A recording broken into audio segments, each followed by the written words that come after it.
రెండోది, నాకు హిందీ అంటే ఇష్టం, కానీ తెలుగు అంటే ఇంకా ఎక్కువ ఇష్టం. ఎందుకు? అది నా మాతృభాష. ఇప్పటికే 9 రీజనల్ మదర్ టంగ్ ఉంది హిందీ పేట సర్వనాశనం చేసేశారు. ఆ విషయం మీకు తెలుసు. ఏ లాంగ్వేజ్ అని స్టాలిన్ గారు కూడా నేను ట్వీట్ చేశారు. మరి మన తెలుగు మాతృభాష మనం వదులుకోగలమా? ఇప్పుడున్న తెలుగు రాజకీయ నాయకులందరూ దద్దమ్మలో, మోదీ తొత్తులు, మోదీ చెంచాలు, మోదీ కూర్చో అంటే కూర్చుంటారు. అందుకే ఒకప్పుడు ఎంపీ ఉండవల్లి అరుణ్ కుమార్ కూడా అన్నాడు, 25 సీట్లు ఆంధ్రప్రదేశ్లో వైసీపీ గెలిచినా, టీడీపీ గెలిచినా, బీజేపీ గెలిచినట్టే, బీజేపీ ఖాతాలో. అదే కదా, మన రాష్ట్రానికి ఏ అభివృద్ధి లేదు. స్టీల్ ప్లాంట్ 8 లక్షల కోట్లు తప్పిస్తుంటే 5 ఆర్డర్లు తీసుకొచ్చి ఆపిన వ్యక్తి నేను ఒకనే. ఇప్పటికీ కూడా స్టీల్ ప్లాంట్ అమ్మకుండా ఏపీ హైకోర్టులో స్టేటస్ కో ఉంది. ఇప్పుడు మనకి ఇచ్చిన ఆదాయం ఏంటి? పోలవరానికి కానీ, స్టీల్ ప్లాంట్ కానీ అప్పులు సర్వనాశనం అయిపోయింది. అందుకే ఈరోజు బడ్జెట్ ఆంధ్రప్రదేశ్లో ఎంత అధ్వానంగా ఉంది. ఏంటి? నిరుద్యోగులకు 3,000 రూపాయలు ఇస్తానన్నాడు చంద్రబాబు. 20 లక్షల ఉద్యోగాలని సంవత్సరం అయిపోతుంది. 20,000 ఉద్యోగాలు కాదు, 20 ఉద్యోగాలు ఇవ్వలేదు. 3,000 ఇస్తానని 1 కోటి మందికి 3,000 మందికి కాదు, 300 మందికి కూడా 3,000 రూపాయలు ఇవ్వలేదు.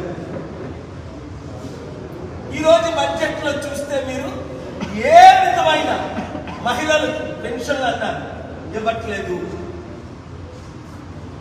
అంతకంటే ముఖ్యం, కుటుంబంలో 4 ఉంటే 4 15,000, 60,000. తల్లికి వందనం అన్నాడు, తండ్రికి అప్పడాలు అన్నాడు. తల్లికి వందనం లేదు, తండ్రికి అప్పడాలు లేవు, తాతకి ఫ్లయింగ్ కిస్ ముద్దులు తప్ప ఏమీ లేవు.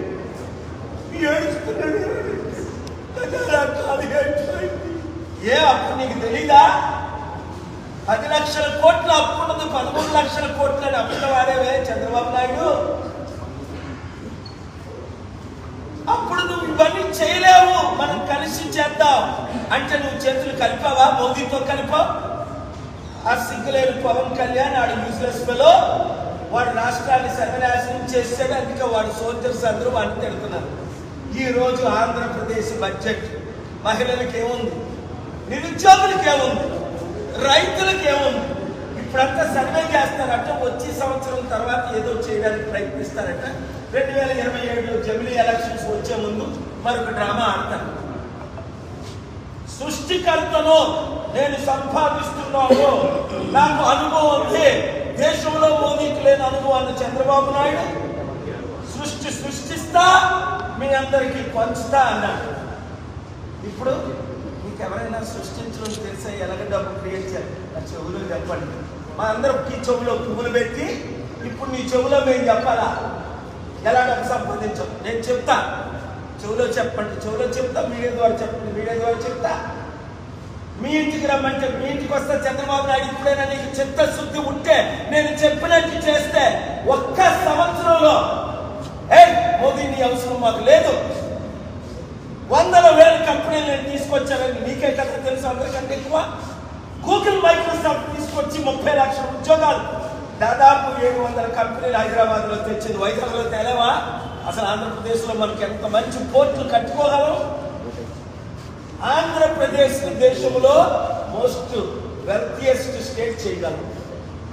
సో బడ్జెట్ చాలా విచారకరమైనది. మోదీకి సరెండర్ అవడం చాలా విచారకరమైనది. డీలిమిటేషన్ ద్వారా వీళ్ళు అపోజ్ చేయకపోవడం, పవన్ కళ్యాణ్ కానీ, చంద్రబాబు కానీ, ఇక్కడ జగన్ కానీ, కేసీఆర్ కానీ, రేవంత్ రెడ్డి కానీ అపోజ్ చేయకపోవడం చాలా విచారం. రాష్ట్రం అంతా రావణ కాష్టంగా మారిపోయింది, దేశమంతా రావణ కాష్టంగా మారిపోయింది. లక్షల మంది క్రైస్తవులను, ముస్లింలను మరి మణిపూర్లో ఏ విధంగా చేశారు మీరు చూస్తున్నారు. కనుక రండి, ప్రజాశాంతి పార్టీలో చేరండి. 7569441275 గ్రూపులు పెట్టండి. గ్రామ, మండల, నియోజకవర్గ స్థాయి ముందు మీరు నియోజకవర్గం పేరు పెట్టి మీ మండలం, మీ గ్రామం. ఇప్పటికే 96 లక్షల మంది జాయిన్ అయ్యారు. అందరూ జాయిన్ అయ్యారు. Thank you very much.